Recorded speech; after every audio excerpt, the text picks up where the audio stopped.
कृपा सिंधु नररूपहरे महामोहतम पुण्ये जासो वचन रवि करणी करो धन्य धन्य सतगुरु सुखदा महिमा कही न जाए जो कुछ कहो तुम्हारी कृपा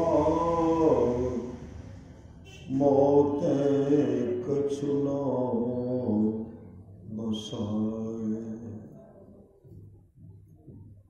और व्यक्त रूप में प्रातः स्मरणीय अनंत श्री विभूषित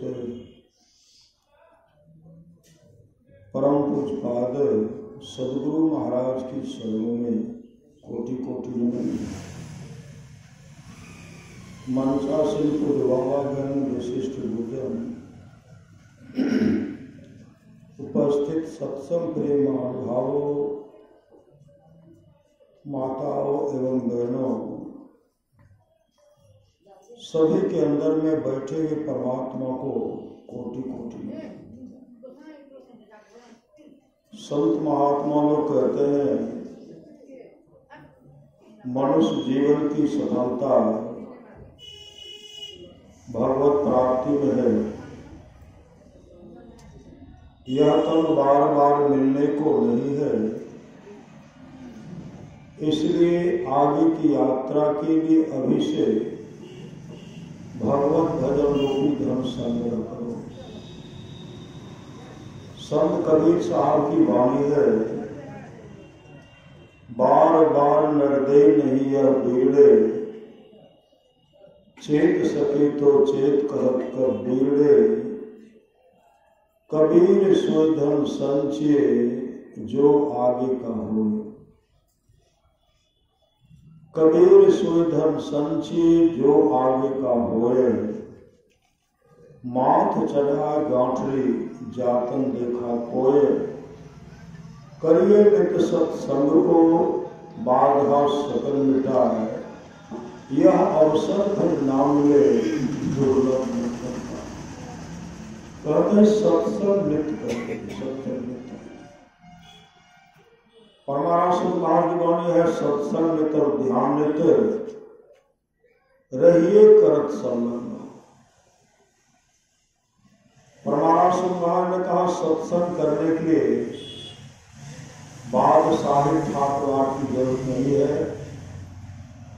वृक्ष के नीचे घास बिछा करके भी सत्संग करने के लिए सदा तैयार रहिए, सदा तैयार। कहते हैं जिसके आसपास में सत्संग हो वहां के लोग घर में बैठे रहे, सत्संग नहीं आवे नहीं जाए, समझिए ऐसे लोगों का भाग्य संस्कार बहुत गिरा हुआ है। अमर मुनि का उपदेश है 100 काम को छोड़ करके स्नान करना चाहिए, 1000 काम को छोड़ करके भोजन करना चाहिए, लाख काम को छोड़ करके सत्संग करना चाहिए, करोड़ों काम को छोड़ करके अपने जीवन की बागडोर को संत सदगुरु के हवाले करना चाहिए और दान करना चाहिए। दान अभी आप लोग क्या दान दे रहे हैं? 2-3 घंटे तक जो सत्संग में बैठे, यह सर्वोपरि दान आप दे रहे हैं। और श्वासारों की पूंजी से, श्वास से जो आप लोग नाम का सुमरण कर रहे हैं, यह सर्वोपरि दान है। एक एक श्वास के लिए सिकंदर तरसते रहने लगे थे। जब दंडायन से ने कहा था, ऐ सिकंदर विश्व विजय की लालसा लेकर के चले हुए हो, अब तुम अपने मां का भी दर्शन नहीं कर सकोगे। सिकंदर उसी समय अपने देश को वापस लौटते और रास्ते में बीमार पड़ गए, रास्ते में बीमार पड़ गए। बड़े बड़े वैद्य हकीम उनका इलाज कर रहे, लेकिन रोग दूर नहीं हो रहा, रोग बढ़ ही रहा। सिकंदर के सामने मौत ही मौत दिखलाई पड़ी, मौत ही मौत दिखलाई पड़ी। सिकंदर के मन में था किसी तरह मां का दर्शन कर सकूं, मां का दर्शन। महापुरुष की वाणी है, मां बाप से बढ़कर जग में दूजा नहीं खजाना, जिसने जन्म दिया रे उसका दिल कभी न दुखाना, कभी न दुखाना, कभी न दुखाना। सिकंदर महान क्यों कहा गया? विश्व के तमाम वैभव को इकट्ठा कर लिए थे उसके लिए नहीं, सिकंदर बहुत बड़े मातृभक्त थे, मां का भरपूर सेवन करते थे, इसलिए उनको सिकंदर महान कहा गया। एक बार खजांची ने कहा था, महाराज आपकी मां जो है बहुत लालची है, आपकी मां को धन चाहिए, धन चाहिए। सिकंदर ने खजांची को डांटते हुए कहा था, बस मेरे मां के बारे में सब मत कहो, मां की इच्छा होगी विश्व का तमाम वैभव मां के चरणों में रख दूंगा, लेकिन मेरे मां के बारे में सब मत कहो, मत कहो, मत कहो। मातृभक्त थे, इसलिए सिकंदर महान कहा गया। बीमार पड़ गए, डॉक्टर ढेर सारा बड़े बड़े वैद्य हकीम उनका इलाज कर रहे हैं, लेकिन रोग बढ़ ही रहा, घट नहीं रहा। सिकंदर के सामने मौत ही मौत दिखलाई पड़ रही है। डॉक्टर को प्रलोभन देते हैं, डॉक्टर मुझे किसी तरह बचा लो, ढेर सारा धन दूंगा, आधा राज तक दे दूंगा, लेकिन मुझे मेरी मां से दर्शन करना। डॉक्टर ने कहा, हे विजेता, आप दुनिया की तमाम दौलत मेरे हवाले कर दीजिए, आपके श्वास में एक भी श्वास जोड़ने को किसी को ताकत नहीं है। उस समय सिकंदर पश्चाताप करते हुए कहते, काश अगर हम जानते कि दुनिया की तमाम धन दौलत देने के बाद भी मेरा अपना प्यारा सा श्वास कोई वापस नहीं दे सकता, मैं अपने अमूल्य श्वास को बर्बाद नहीं करता। सिकंदर समझ गए हमारी मृत्यु होगी। मंत्री जी से कहते, मंत्री जी जब शरीर से जीवात्मा निकलेगी इस लाश को यूनान ले जाना और सारे शरीर को कफन से ढक देना और दोनों हाथ को खाली बाहर छोड़ देना, ताकि विश्व के लोग इससे ज्ञान ले जो विश्ववेता सिकंदर थे आज दुनिया से खाली हाथ जा रहे। इकट्ठे कर जहां सारे मूल और मुल्कों के मालिक थे, सिकंदर जब चला दुनिया से दोनों हाथ खाली थे। वो एक दिन आया, आ गए। संत कबीर ने कहता हूं कह जाता हूं कहीं बजाए ढोल, सौसा खाली जाता है 3 लोग का मोल, ऐसे महंगे मोल का एक श्वास जो जाए 3 लोग न पट करे, काहे धूल मिला कहीं पटरी बैठने वाला नहीं है। इसलिए भगवान श्री राम कहते हैं अगर कल्याण चाहते हैं,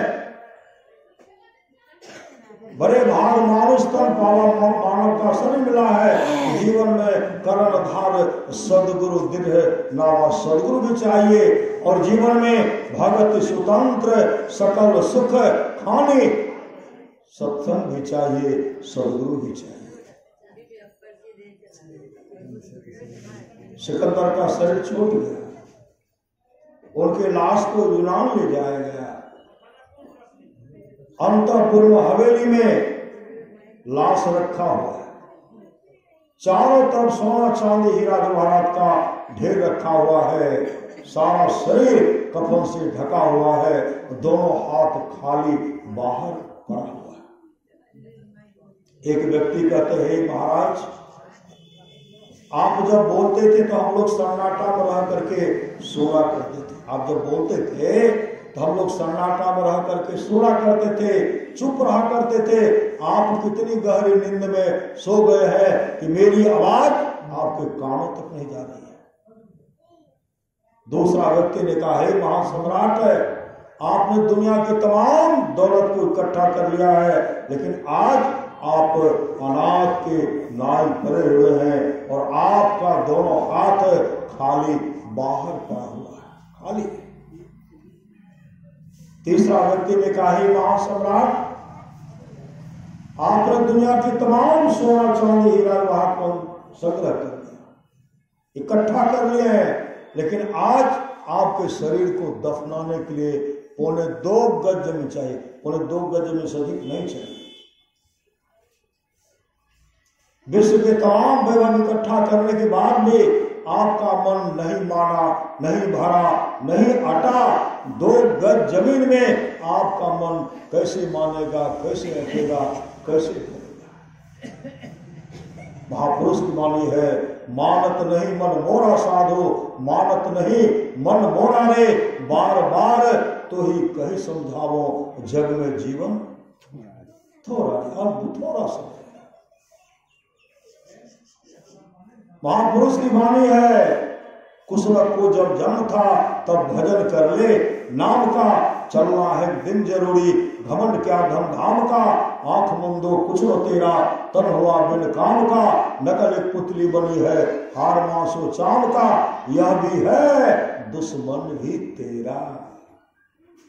अगर शरीर से कुछ काम ले लिए, क्या लिए? सत्संग कर रहे हैं, नाम का सुमरण कर रहे हैं, आप बहुत कुछ कर लिए।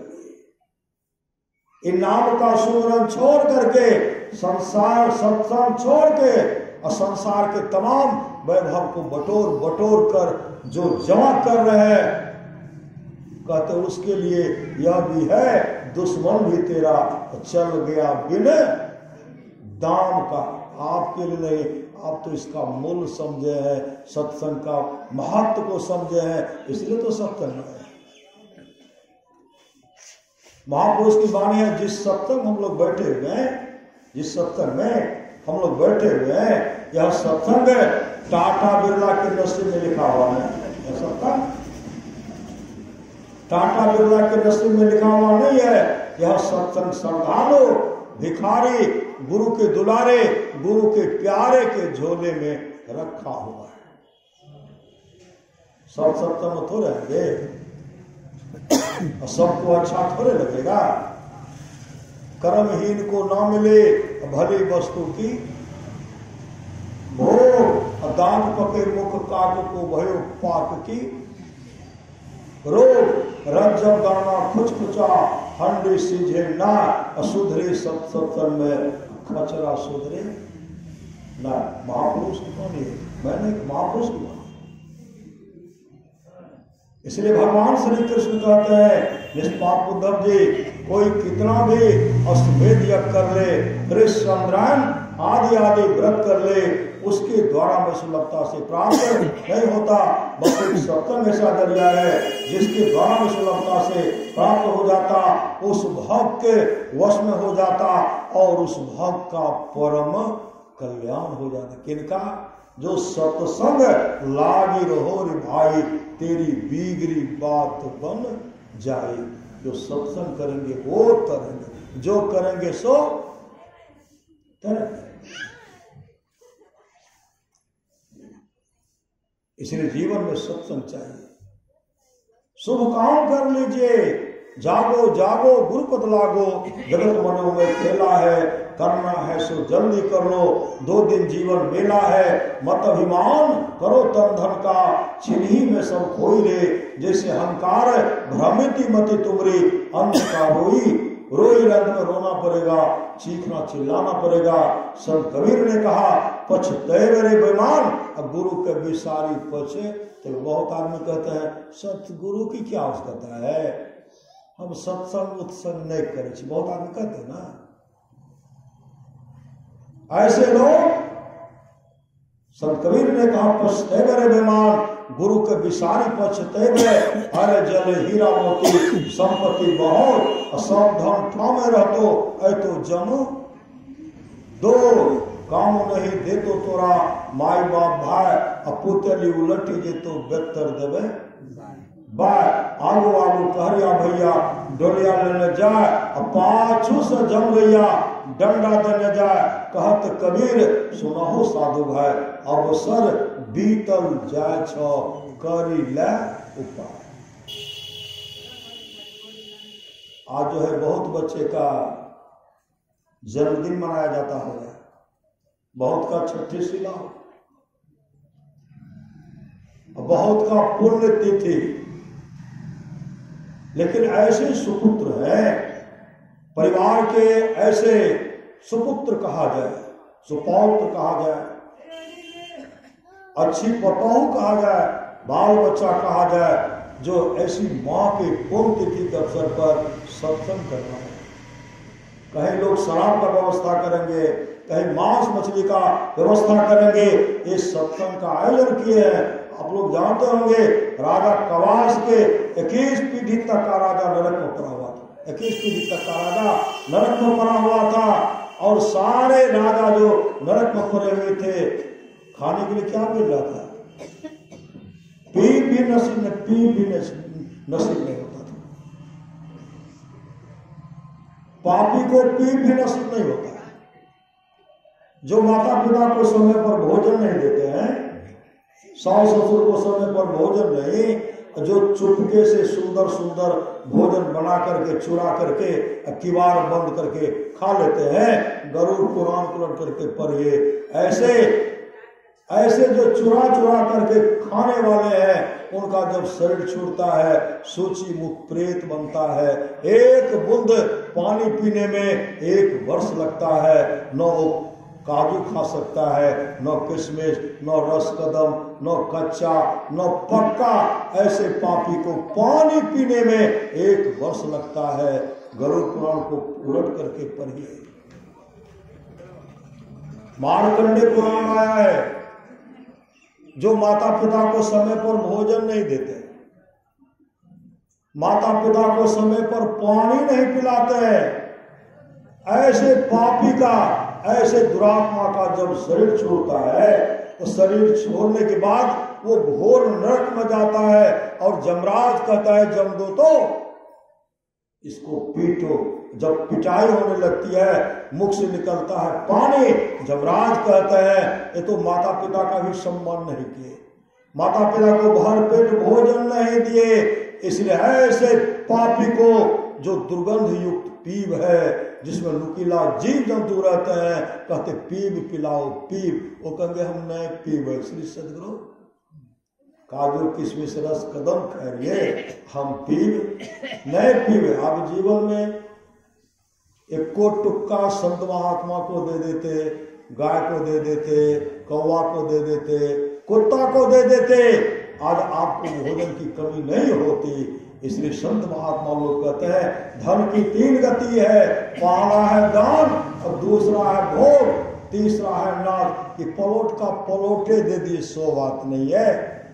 कुछ हिस्सा अन्न का, कुछ भोजन का, कुछ हिस्सा 1 रोटी दे दीजिए, 1 रोटी दान कर कीजिए, वह आपके लिए वर्धित होकर के वहां मिलेगा। आप लोग जानते होंगे राजा श्वेत दान नहीं किए थे, दान नहीं करने के चलते पुण्य काम तो किए लेकिन दान नहीं किए, अन्न दान नहीं किए, उसके चलते ब्रह्मलोक तो चले गए, लेकिन वहां भूख प्यास सताने लगे। ब्रह्मा जी से कहते हैं भगवान मुझे जोरों की भूख प्यास लग रही है। ब्रह्मा जी ने कहा देखिए आपके लिए हम मृत्यु लोक में सुंदर व्यवस्था कर दिए। कहा क्या मेरे खाने के लिए? हम तो 56 प्रकार का सुस्वादिष्ट भोजन खाते थे। ब्रह्मा जी ने कहा कभी उसमें से 1 मुट्ठी किसी को अन्न दान किए? मौका कहाँ मिला? खाने पीने वो जीवन को बर्बाद कर दिए। महापुरुष की वाणी है खाए परा का पन पोसा का जम का बछड़ा पलता है जम बढ़ जाती तोरे छाती, उससे क्यों नहीं तो डरता है। आपका तरो ताजा, कहा तरो ताजा में क्या? आपका सुंदर लाश सरोवर के किनारे में रखा हुआ है, आप जाकर उसको खाइए। कहा महाराज मुझे अपना लाश? कहा जीवन में आप अन्न दान नहीं किए, अपना मांसन खाना पड़ेगा। तरो ताजा जाइए खाइए, जोरों की भूख लगी। महापुरुष की वाणी है, पांव दियो चलने फिरने को, हाथ दियो हर यज्ञ करायो, मुख दियो प्रभु के गायस, सुंदर साज दियो परमात्मा, पेट दियो भर पाप लगाए। अगर पेट नहीं रहता तो किसी से भेंटो नहीं होता। श्री सदगुरु चलते रहते, चलते ये स्थिति होती, मुसाफिर हुआ यारो, न घर है न ठिकाना, बस यूं ही चलते जाना है, बस यूं ही चलते जाना है। महापरमानंद साधु महाराज की वाणी है, जहां रहना नहीं है वहां हम लोग सारी व्यवस्था करते हैं, जहां जाना निश्चित है उस घर का पते नहीं है, कहां जाएंगे। राजा श्वेत आकर के अपने लाश को खाते, फिर लाश को खाते, सोचते खाना ही पड़ेगा तो खा लेता हूं, और दूसरे दिन जाते थे एक बित्ता बढ़ जाता था, पूरे दम लगा दिए खसकाने में, लेकिन दूसरे दिन जाते थे एक बित्ता बढ़ता था। ब्रह्मा जी से कहते भगवान वह एक बित्ता तो बढ़ ही जाता है। कहा जोरों की भूख आपको लग रही है तो बढ़ेगा तब न खाइएगा। कहा महाराज कब तक खाना पड़ेगा। ब्रह्मा जी ने कहा 100 वर्षों तक। श्रीमद् भागवत महापुराण पूर्ण करके पढ़िए, 100 वर्षों तक खाना पड़ेगा। तो महाराज मेरा उद्धार कैसे होगा। ब्रह्मा जी कहते हैं जिस दिन आपको अगस्त ऋषि का दर्शन होगा उस दिन आपका परम कल्याण हो। और वो दिन आया, वो दिन आए, और उसी दिन से वो संत समुद्र को याद करते रहते थे। कब दर्शन होगा अगस्त ऋषि का, उसी दिन से। जिस तरह मां सबरी के लिए गुरु ने कहा था बेटे मुझे तो प्रभु श्री राम का दर्शन नहीं हुआ, लेकिन तुम करोगी, अभी नहीं 14,000 वर्षों के बाद प्रभु श्री राम यहाँ आएंगे और तुम उनका दर्शन करना। उसी तरह राजा श्वेत सुमरन कर रहे, कब वो संत का दर्शन होगा कि मेरा परम कल्याण हो जाए। वो दिन आए, स्नान करके लाश को खाते हैं, फिर स्नान करके विमान पर बैठ करके जब जाने लगे, एक दिन पहले अगस्त ऋषि एक आश्रम में पहले आ गए थे। जैसे देखते विमान जा रहा तो बहुत सुंदर विमान है, उसी समय वो आप बुलाते इधर आओ, आए। जैसे आए राजा श्वेत कहते हैं महाराज, हाथ जोड़ करके करे महाराज आप कौन है। अगस्त ऋषि कहते पहले तू अपना परिचय दे, कितना सुंदर शरीर है, लगता है कि तू ब्रह्मलोक से आए, ब्रह्मलोक का विमान है, सुंदर शरीर ब्रह्मलोक से आए हो, लेकिन यह सुंदर, यह घृणित लाश सुंदर शरीर प्राप्त करके सुंदर लोगों की प्राप्त करने के बाद भी तू घृणित लाश खाते हो, कौन हो तुम। कहा महाराज मैं विदर्भ देश का राजा वसुदेव का पुत्र राजा श्वेत हूं। कहा तुम्हारे ये भोजन। राजा श्वेत कहते महाराज जब मैं राजा के शहर में था सुंदर सुंदर भोजन अपने आप खाता था, कभी किसी को न जीवन में कोई शुभ काम, कोई अन्नदान नहीं किए, अपने खाने में अमूल जीवन को बर्बाद कर दिए। ब्रह्मलोक की तो प्राप्ति हो गई, लेकिन जोरों की भूख प्यास सुखाने लगी। ब्रह्मा जी ने कहा तुम्हारा शरीर मृत्यु लोक में रखा हुआ, उसका तुम भोजन करो। राजा श्वेत जब इस तरह कहते हैं, अगस्त ऋषि कहते हैं कब तक के लिए ब्रह्मा जी ने कहा 100 वर्षों के लिए। और ब्रह्मा जी ने क्या कहा जिस दिन तुमको अगस्त ऋषि का दर्शन होगा तुम्हारा परम कल्याण हो जाएगा। बिलख बिलख करके रोने लगे, कहते महाराज आप कौन है। मैं अगस्त ऋषि। उसी समय राजा श्वेत उनके चरणों पर गिर पड़े, त्राही माम त्राही माम त्राही माम। त्राहि माम, मेरी रक्षा कीजिए। उसी से मैं अगस्त ऋषि ने कहा जाओ आज से तुमको भूख प्यास नहीं सताएगी। श्री सदगुरु महाराज की जय। इसलिए जीवन में गुरु चाहिए। कर्णधार सदगुरु दिलनावा, दुर्लभ सास सुलभ कर पावा, जो उतरे भव सागर नर समाज अस्पाय, सुकृत निंदक मंदमती आत्म हन गति जाय। तो सप्त धातु का काया पिंजरा ता माही, जुगत बिनु सुआ, सतगुरु मिले तो उबरे बाबू, नहीं तो परले परले क्या। भजन बिनु कुकर सुकर जैसो, भजन बिनु बैल बिराने हो, भजन बिनु बनो ऊट वृक्ष भैंसो। संत कबीर ने कहा ऐसो जन्म नहीं पैरे मंडे, ऐसो जन्म नहीं पै बेरे, सुकर स्वाम चराचर पशुआ, जन्म जन्म दुख पै बेरे, सुखी तृण आगे धरी दे तो सुखा भुस्सा आपके सामने में रखा जाएगा। कहेंगे खैर ये काजू किशमिश कहना खेवे। अब जीवन में अन्नदान करवे नहीं कि दान किए नहीं तो भोजन तो वही मिलेगा ना, वह भी सुखा भुस्सा नसीब नहीं होगा, हरी घास नहीं मिलेगा। सुख और स्वाम चराचर पशुआ, जन्म जन्म दुख में चार को दो सिंह मुख है, कैसे भाई गुण गए मेरे, खींच के रसा खोटा में बांधो, पर मुख देखी सिरे में मंडे, ऐसो जन्म नहीं पै मेरे, भारी बोझ तोरा पीठी पर लाटो, पंथ चलत पसते मेरे, हानि के होरा को खा में मार। तो देखते अब तो बैल का व्यवस्था हट गया ना, बैल का व्यवस्था हट। पहले 40-50 वर्ष पहले बैल को कितनी फौजत होती, कितनी मार लगते थे। अब कहा तो परंपरा चला गया। श्री सदगुरु धन संपत्ति डाकू ले जे तो, संत सेवा कब कर मेरे, कहे कबीर सुनो है साधो, चल ही के बेरी पछतेवे मंडे, ऐसो जन्म नहीं पै मेरे, रंगवा लाग तोर भय, चल ही के बेरिया रंगवा लाग तो चलने के समय क्या, सो परत दुख पावे, सिर धोनी धोनी बसता है। परलोक में दुख भोगना पड़ेगा, चीखना चिल्लाना पड़ेगा। राजा कवास के 21 पीढ़ी तक का राजा नरक में पड़े हुए थे और जमदूत ऊपर से मुकदर से पिटाई कर रहे थे, चीखते थे, चिल्लाते थे, बचाओ बचाओ। जमराज कहते कौन तुम्हारा उद्धार करेंगे। ब्रह्मानंद महाराज की वाणी है, गुरु बिन कौन सहाय नरक में, गुरु बिन कौन सहाय रे, गुरु बिन कौन मिटावे भव दुख, गुरु बिन कौन मिटावे रे। जब 21 पीढ़ी तक का राजा चीखने चिल्लाने लगे, उसी समय जमराज कहते हैं अगर तुम्हारे वंशज के लोग भजन भेद लेकर के सत्संग करा लेंगे तो तुम लोगों का उद्धार हो जाएगा।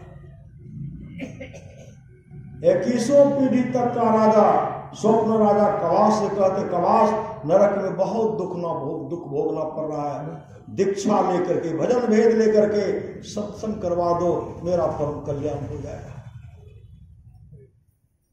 जैसे सुबह हुआ संत सदगुरु को बुलाए भजन भेद लेने के लिए, दीक्षा लेने के लिए, जैसे उनको बुलाते संत सदगुरु आए, राजा कवास अपने से फूल तोड़े थे, फूल तोड़े थे माला बनाने के लिए। उधर से पंडित जी आए, महाराज अपने से फूल तोड़ रहे हैं, बोल क्या कीजिएगा। राजा कवास कहते हैं आज हम भजन भेद लेंगे, मेरे राज दरबार में सत्संग, आप सत्संग में आइएगा। पंडित जी कहते हैं बड़ा समस्या है। एक बार सत्यनारायण भगवान का कथा कहते थे, 1 वर्ष तक के लिए दान मिलता था, हम लोग बैठ करके खाते थे। अब तो सत्संग कराएंगे, अब तो कोई दान पुण्य भी नहीं करेंगे। महाराज दीक्षा मत लीजिए, खरमास चल रहा, खरमास चल रहा। राजा कवास कहते भजन भेद तो लेंगे। उसके बाद पंडित जी अपने पंडितान को भेजे, किसी तरह रानी को समझाइए। रानी को समझा रही हैं आप दीक्षा मत लीजिए, सत्संग मत करो। रानी कहने लगी नहीं दीक्षा तो लूंगी, महाराज भी लेंगे, सत्संग होगा, आप सत्संग आइए। तो पंडितान कहने लगे आपके भाग में लिखा हुआ दुख सुख कहाँ सुख। जैसे मंत्रा में माँ कही की माथा को बिगाड़ दिया, नहीं बिगाड़ दिए, कर दिए। आपके भाग में लिखा दुख सुख कहां से? राजा साहब भजन भेद लेंगे, सन्यासी बन जाएंगे, और सन्यासी बन करके वो तो जंगल चले जाएंगे, और राजपाट को आपको चलाना पड़ेगा, और दूसरे राजा पर चढ़ाई करके बंदी बना करके लेके चले जाएंगे। अभी राज रानी है, आपको दासी का काम करना पड़ेगा। रानी का तो मथे ठर लग गया सदगुरु। अब राजा कवास के पास बिलख बिलख के रो रहे हैं, बिलख बिलख कर जो रो रहे हैं। राजा साहब अपना विचार बदल दिया, महाराज अब भजन भेद नहीं लेंगे, अब सत्संग भी नहीं होगा, संत सदगुरु को वापस कर दिया। फिर 21 पीढ़ी तक का राजा जो नरक में पड़ा हुआ था, मुग्धर चल रहा है। उस समय देवर्षि नारद कहते हैं अभी तो कितना शांत वातावरण था, क्यों पिटाई कर रहे हो, चीख चिल्लाहट। जमदूत कहते हैं आज राजा कवास के यहाँ सत्संग होने वाला था, वो भजन भेद लेकर के सत्संग करवाते। जमराज ने कहा अब पिटाई करना छोड़ दो, क्योंकि इनके वंशज में गुरु धारण करेंगे, सत्संग करेंगे। हम लोग पिटाई बंद कर दिए थे, जब उनका विचार बदला जमराज कहते फिर से कूटो, तो कूटना शुरू कर दिया। 21 पीढ़ी तक का राजा बिलख बिलख करके देवर्षि नारद से कहते हैं हे देवर्षि, राजा कवास को जाकर के समझाइए, हम लोग धन को संग्रह करके राज को आगे बढ़ाए, कभी जीवन में शुभ काम नहीं किए जिसके चलते नरक में दुख भोगना पड़ा। आप उनको समझाइए, पत्नी को भी डांटे, पंडित को भी डांटे, पंडितायन को भी डांटे, सब भजन भेद लेकर के सत्संग करावे, तब हम लोगों का उद्धार हो जाएगा। पुनः जैसे देवर्षि नारद इनको समझाए, तब गए संत सदगुरु के पास, गुरुदेव मेरे यहाँ चलिए, भजन भेद दे करके मेरे यहाँ सत्संग कर दीजिए। जैसे संत सदगुरु आए, फूल तो रहे थे, फिर पंडित जी आ गए, कहते महाराज आज क्या होगा, आज तो भजन भेद लेंगे, सत्संग होगा। फिर बाह करना शुरू कर दिए, लेकिन राजा कवास कहते सिपाही पकड़ो इसको, पंडित को। पंडित जी भागे, पंडितायन आए, रानी को समझाए, रानी बिलख बिलख करके रोने लगी। फिर राजा कवास देते हैं पंडितायन को, रानी को तो डांटवे करते, पंडितायन के लिए कहते पकड़ो तो इसको, भागे। जैसे भजन भेद लिए और सत्संग करवाए, जैसे सत्संग समापन की ओर गया, 21 पीढ़ी तक का जो राजा नरक में पड़ा हुआ था, उसके लिए विमान आया, और विमान पर बैठ करके स्वर्गलोक लेके चला गया। इस सत्संग का फल अभी सुने थे ना धुंधकारी के बारे में। 7 दिन सत्संग सुने, धुंधकारी बैकुंठ धाम को चले गए। राजा परीक्षित को तक्षक दंश करने वाला था, और राजा परीक्षित बिलख बिलख करके रो रहे थे, 7 दिन तक्षक हमको दंश करेगा, हमारी अधोगति होगी, हम नरकगामी होंगे, मेरा कल्याण कैसे होगा। जो बिलख बिलख करके रो रहे थे, बिलख बिलख करके रो रहे थे, मेरा कल्याण कैसे होगा।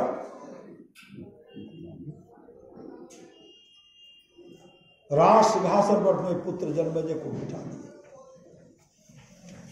बिलख बिलख करके चीखते चिल्लाते संतों की टोली में चले गए, और जीवन मुक्त महापुरुष संत वहां सब विराजमान सब थे। जैसे वहां पहुंचते हैं, कहते महाराज मेरा कल्याण कैसे होगा, 7 में दिन हमको तक्षक दंश करेगा, हमारी अधोगति होगी, हम नरकगामी हो जाएंगे। महाराज मेरा उद्धार कैसे होगा। जो बिलख बिलख करके रो रहे थे, सारे ऋषि मुनि उनको देख रहे हैं। उसी समय 15 वर्ष की अवस्था में, 15 वर्ष की अवस्था वाले सुखदेव मुनि का जैसे उनमें पदार्पण हुआ, तमाम ऋषि मुनि उठ करके खड़े हो गए, और सब उनके सामने हाथ जोड़ करके कहते हैं हे राजन, इन्हीं महात्मा के द्वारा, सुखदेव मुनि के द्वारा आपका उद्धार होगा, परम कल्याण होगा। तो सुखदेव मुनि के चरण पकड़ लिए, बिलख बिलख करके रोने लगे, महाराज मात्र 7 दिन है, मेरा उद्धार कैसे होगा, हमको तो नरक में जाना पड़ेगा। इतने बिलख बिलख करके रोने लगे। उसी समय सुखदेव मुनि कहते राजन, आपको तो 7 दिन का समय, आपको तो 7 दिन का समय, कहा महाराज 7 दिन कोई समय हुआ, आपको तो 7 दिन का समय है, करेंगे तो तर जाएंगे। कहा उससे भी कम में किसी का काम बना है? कहा हाँ, राजा खरवान का नाम आप लोग सुने होंगे श्रीमद् भागवत महापुराण के पर। सुखदेव मुनि कहते हैं राजा खरवान का मित्र दोस्त था जमराज, उनका दोस्त था जमराज। श्री सदगुरु उनका मित्र था जमराज। जमराज एक दिन की बात है, जमराज के पास राजा खरवान पहुंचते। जमराज उनका सेवा सत्कार किए अच्छा ढंग से और कहते दोस्त कहाँ ना हुआ, बहुत दिन के बाद आप आए हो। राजा खरवान कहते दोस्त अरे विशाल राज का भोग मैंने भोगा है, लेकिन एक दिन तो हमारी मृत्यु होगी। तब आपसे पहले मिलने के लिए आए हैं कि जब मेरा मृत्यु का समय बहुत बचे, मृत्यु बहुत कई वर्ष बच जाए, तब हमको पहले खबर कर दीजिएगा, तब हम भक्ति भाव में लगेंगे, सत्संग भजन करने लगेंगे, अपने जीवन को सफल सार्थक कर लेंगे। उसी समय जमराज मुस्कुराने लगे, मुस्कुराते कहते दोस्त आप तो कहते कई वर्ष पहले हमको खबर कर दीजिएगा तो हम पूजा पाठ भक्ति करना प्रारंभ करेंगे। अरे आपकी उम्र जो है मात्र 2 घड़ी शेष है और कहते कि हम अपने जीवन को सफल सार्थक कर लेंगे।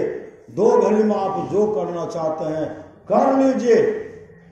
इतना सुन करके राजा खरवान घबराए नहीं, जमराज के पास 2 घड़ी बैठ करके सत्संग सुने, सत्संग सुनते राजा खरवान को समाधि लग गए और दृष्टि खुल गई। आत्मस्वरूप का दर्शन करते हुए राजा खरवान मोक्ष धाम को चले गए। राजन 2 घड़ी में राजा खरवान मोक्ष को प्राप्त कर लिए, आपको तो 7 दिन का समय है, करेंगे तब सत्संग प्रारंभ किए। 1 दिन सुने, 2 दिन सुने, 7वें दिन तक सत्संग सुनते राजा परीक्षित को समाधि लग गए। तक्षक दंश के ऋषि मुनि का श्राप था, तक्षक दंश करने से पहले वह शरीर से राजा परीक्षित निकल गए थे, वो वैकुंठ धाम की ओर चले गए थे। तक्षक ने ठट्ठर को दंश कर, जैसे ठट्ठर को दंश करते हैं धुआं के रूप में उड़ गया। ऐसे शरीर के लिए संत महात्मा लोग कहते हैं, नित्यानंद स्वामी कहते हैं किस पर करत गुमान रे मनमान हमारे, हार चांद का बनाया पिंजरा सकल पुरुष भजनारे, तिसको तुम अपने कर मानो यही भोर बर भारी, रे मनमान हमारे 2 दिन की है चमक शाम के, सो तू ले विचारे बिना विचार कछो सार मिले न, छार सकल चितियारे 2 दिन का है जिना जगत में, सो तू जाने अनारे, भव सागर से तरना है तो हो अतिशय होशियारे, इसमें संशय मत मन राखो यह सत भज ले भारी, कहे अलमस्त नित्यानंद स्वामी कहे तो से में सारे, आप तो खुद गिर धारी। इसके लिए भगवान श्री राम कहते हैं भगत सुतंत्र सकल सुख खाने, अबिनु सत्संग न पावे प्राणी। पुनः भगवान श्री राम कहते हैं औरों एक गुप्त मत सभय कहो कर जोर, शंकर भजन बिना नर भक्ति न पावे मोर। परमाराध सदगुरुनाथ कहते हैं उस सुख को प्राप्त करना चाहते हैं, ऐन महल पट बंद के चलो सुखमन घाटी हो, दृष्टि डोर अस्थिर रहे तम विचय में फाटी हो, खोले न आसमान के टूटे भ्रम टाटी हो, ज्योति मंडल धस धाय के निर्खत बैराटी हो, धुर धुन गही लही परम पद बंधन लेहो काटी हो, संतन के रिया राज रही एक भरम से पाटी हो, मैं ही देवी साहब दया दिन ही भ्रम काटी हो। तो पुनः सदगुरुनाथ कहते हैं थोड़ा सा भी सत्संग को बड़ा लाभ होता है, जितना लाभ की बहुत धन के मिलने बहुत विद्या के पढ़ने से होता उतना लाभ सत्संग से होता है। नित्य नियमित ढंग से सत्संग करो और सत्संग से खाली कोई मत रहिए। अभी अमृत की वर्षा में अध्यात्म ग्रंथ का सार सार ज्ञान कह दिया। जिसको याद रहा उसको अमृत मिला, जिसको याद नहीं रहा उसने अमृत को खो दिया। महाभारत को पढ़िए, सबल सिंह कृत चौहान महाभारत है। उसमें भगवान नरसिंह भक्त प्रहलाद से कहते हैं, प्रहलाद है किसी भी कुल में मन भक्ता हो जाए, किसी भी कुल में मेरा एक भी भक्त अगर हो जाता है वह भक्त 100 पीढ़ी को भक्त तारता, 100 पीढ़ी को तारता है। तो यह जो है सत्संग में जो हम लोग आज जो उपस्थित हैं, जिन माँ की पुण्यतिथि के अवसर पर सत्संग हो रहा है, माँ की अच्छी गति हो उसके लिए सत्संग का परिवार के सारे सदस्य सब मिलकर के करा रहे हैं। माँ की अच्छी गति हो, उनकी आत्मा को शांति मिले, शांति मिले, शांति मिले। बोलिए प्रेम से श्री सद्गुरु महाराज की जय।